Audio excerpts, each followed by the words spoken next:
Hi there, thanks for joining. This is Valerie from Celestial Lights Gifts. It's been a while since I've done a resin video, and I've come a long way since the last one I made, which was probably well over a year ago.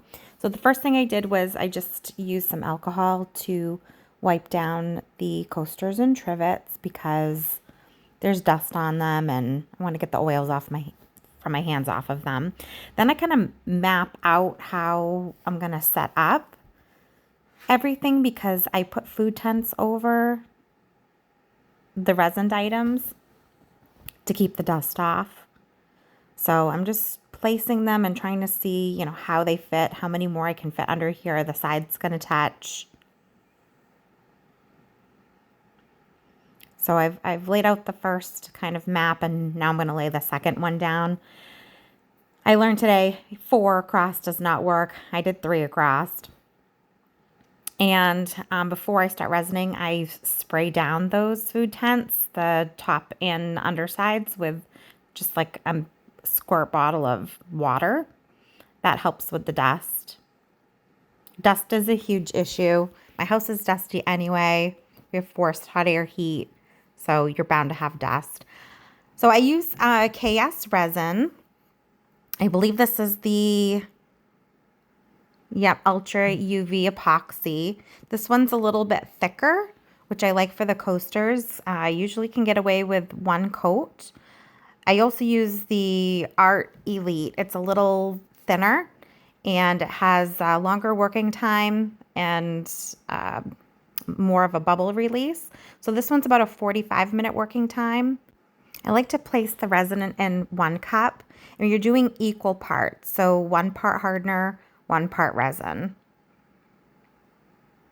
So I just use 1 cup. I fill it up to a line and put it in a bigger cup. I just use the same cup and just fill to the same exact line.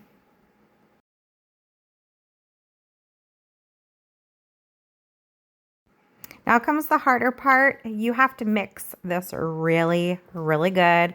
It's going to create a ton of bubbles. Tammy Anderson is who I learned how to resin from. In her YouTube video, she teaches how to, mix for about 4 minutes and scrape down all the sides and your stick like 3 different times. That's the consistency. And you can see there's a ton of bubbles in there. Once you put the resin on the coaster, some bubbles release, and then I'll also use a heat gun and a torch. I also double glove. These gloves aren't anything special, but it's nice because to double glove, you'll get resin on the first layer, and when you're done resining, you can take one of the layers off, and then if you need to do like touch-ups or anything else, you've got that second pair of gloves on, so you don't get the resin on your hands. If you do get resin on your hands, just use alcohol. It will come right off. So I like to disperse the resin onto a few pieces at first, just to kind of give me an idea of how much more resin I have left to work with. And then I spread it all over my piece with my fingers. And you can use different tools. Sometimes I use like a popsicle stick or just like a silicone stick. There are all sorts of special resin tools out there. I just find using my finger works best. And you can also like feel the spots that you missed. Once you resin over a spot, it feels really smooth. And you can, if there's no resin there, your finger kind of pulls and sticks on that spot. So I like to go over the edges a couple of times because those are often the spots that get missed. And resin sometimes can pull away from the edges. So I try really hard to get like that very, very corner edge. I might even sometimes pour resin just over the corners after the piece has been setting for a little while.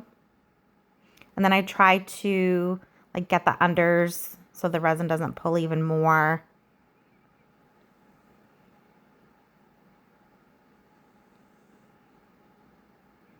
Those little cups, those are plastic dessert cups.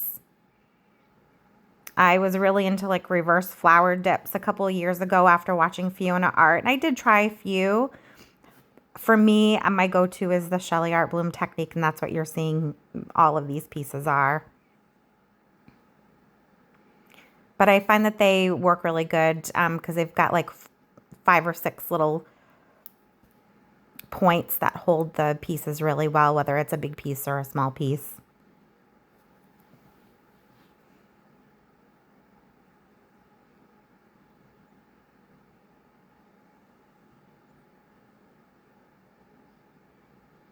And I'll hold it up to the light. I've got my light on, I've got a really nice window, and I've got a couple of tripods with the circle light. And I like to use those tripods with the circle light I move them around and try to see if there's any dust or lint on the pieces when I'm torching. It helps that they're mobile. And then you don't have to keep picking up the piece over and over and over again. The less you can handle these, the better. So now I'm going to use my heat gun. It's probably like 2 or 3 inches above the piece. I don't want to get too close because you can burn and overheat the resin. But it's just enough to pop the bubbles. And I'm looking at them from an angle. You can't see me doing that. You will in a second. When the resin is heated, it definitely loosens up and gets more fluid. So you'll see big bubbles pop, small bubbles pop. You'll see if you missed a little area, a lot of times it'll start filling in just on its own. But I do just enough of the heat gun to pop the initial bubbles. Then I'll come in with my torch. All right, so here's the torch. I just bought it off of Amazon. It's nothing special. And I torch so that the flame just barely touches the surface. And when you do that, you'll find it'll pop way more bubbles. And it'll also burn some of the lint that might just be on the surface.